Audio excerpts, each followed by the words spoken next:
छत्तीसगढ़ में कल खैरागढ़ विधानसभा सीट पर उपचुनाव के लिए मतदान होगा। मतदान की प्रक्रिया को देखते हुए रिटर्निंग ऑफिसर ने सभी तैयारियां पूरी कर ली हैं, तो वहीं मतदान को लेकर मतदान केंद्रों के लिए रवाना किया गया। आपको बता दें कि निर्वाचन विभाग ने मतदाताओं की सुविधा को ध्यान में रखते हुए 283 मतदान केंद्र और 8 सहायक मतदान केंद्र बनाए गए हैं। इन मतदान केंद्रों में 53 अति संवेदनशील, 11 संवेदनशील, 86 राजनीतिक संवेदनशील और 133 सामान्य मतदान केंद्र बनाए गए हैं। चुनाव की गंभीरता को देखते हुए सुरक्षा के पुख्ता इंतजाम किए गए हैं और क्षेत्र में स्थानीय पुलिस के साथ साथ पैरा कमांडोज को भी तैनात किया गया है। उसके साथ ही सभी मतदान केंद्रों पर मतदाताओं की सहायता के लिए BLO सुविधा केंद्र बनाए गए हैं और वहीं महिला मतदाताओं के लिए संगवारी मतदान केंद्र बनाया गया है। संगवारी मतदान केंद्र में अधिकारी हो या फिर कर्मचारी, सभी महिलाएं रहेंगी।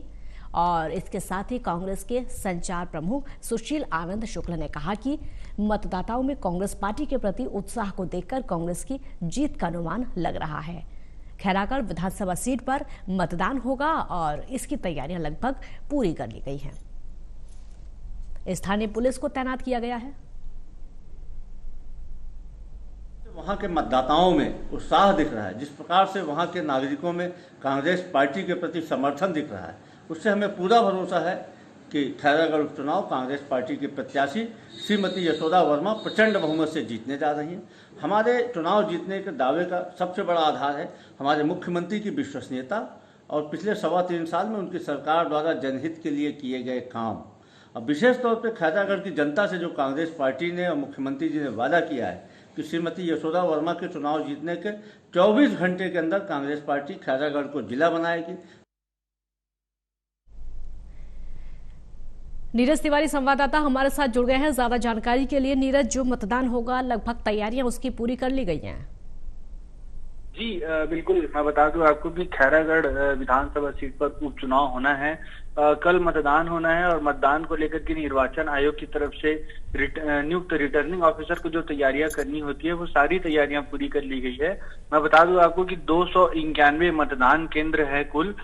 इसमें से 283 मुख्य मतदान केंद्र हैं, 8 सहायक मतदान केंद्र हैं और इसके अलावा इस पूरे मतदान केंद्रों की सुरक्षा की यदि बात करें तो यहाँ पर सुरक्षा के लिए स्थानीय पुलिस की तैनाती तो की गई है, लेकिन पैरामिलिट्री फोर्स को भी बुलाया गया है।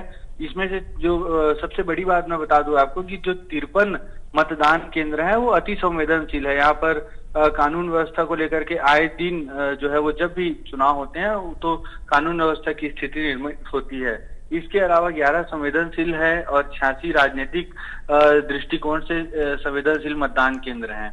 मैं बता दूं आपको काजल की पूरे मतदान कार्यक्रम में 2,11,516 मतदाता अपने मताधिकार का प्रयोग करेंगे और इसके साथ ही निर्वाचन आयोग ने जो तैयारियां की है उसमें महिलाओं को विशेष तौर पर ध्यान रखा है। महिलाओं के लिए संगवारी मतदान केंद्र बनाए हैं और इन मतदान केंद्रों में जो अधिकारियों की तैनाती रहेगी वो भी जो है वो महिलाएं ही रहेंगी।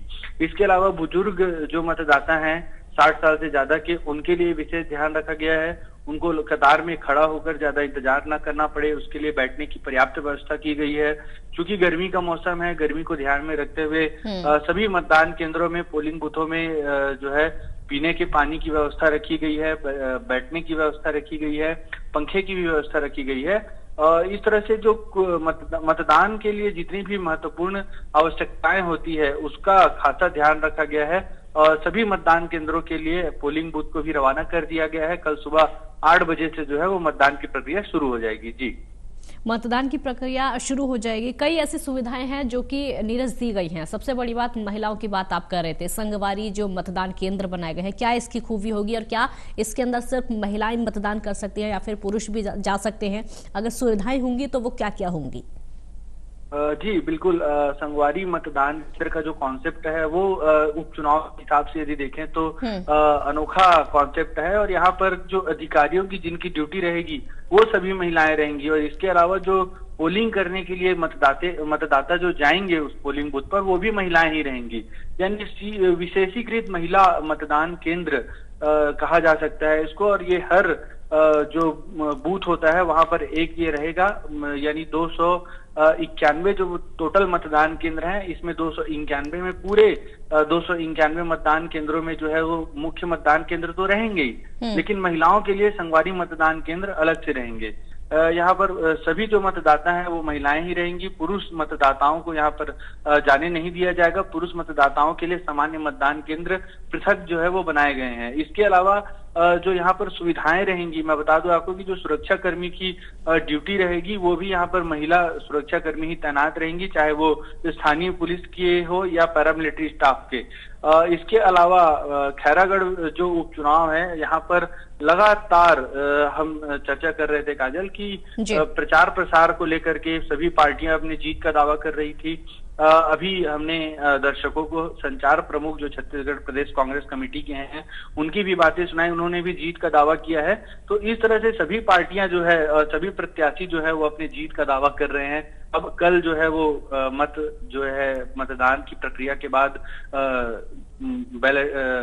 ईवीएम में कैद हो जाएगा और 16 अप्रैल को जब मतों की गिनती होगी उसके बाद स्पष्ट होगा कि आखिर जनता ने किस पर मुहर लगाया है। जी नीरज, जैसा कि आप बता रहे, कांग्रेस बहुत ज्यादा उत्साहित है, लगभग सभी पार्टियां जीत का दम भी भर रही हैं। ग्राउंड जीरो पर क्या है?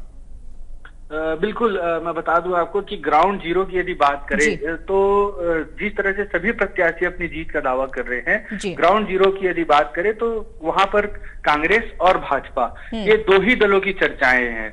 लेकिन मैं सबसे बड़ी बात बता दूं आपको कि जब 2018 में विधानसभा के आम चुनाव हुए थे छत्तीसगढ़ में, तो ये खैरागढ़ ऐसा सीट है जो अलग पार्टी को के प्रत्याशी को जो है वो विधानसभा निर्वाचित कर भेजे थे। यहाँ से जनता कांग्रेस जोगी जो छत्तीसगढ़ के प्रथम मुख्यमंत्री थे, उनकी बनाई हुई पार्टी थी। पहले वो कांग्रेस में थे और कांग्रेस के बाद उन्होंने अपनी खुद की पार्टी बना ली थी। उसके वो प्रत्याशी थे और वो वहां से विधानसभा चुने गए थे विधायक। उसके बाद जब उनका देहांत हुआ, देहांत के बाद अब उपचुनाव हो रहा है, तो उपचुनाव में कांग्रेस का कहना है कि जो छत्तीसगढ़ सरकार ने काम किए हैं उसको जनता ने देखा है और उसी के आधार पर जनता। ठीक है नीरज, बहुत शुक्रिया आपका इस पूरी जानकारी के लिए। नीरज, बहुत बहुत शुक्रिया आपका इस पूरी जानकारी के लिए। लगातार अपडेट भी आपसे लेते रहे। कमांडोज की तैनाती की गई है और उपचुनाव की तैयारी लगभग पूरी हो चुकी है।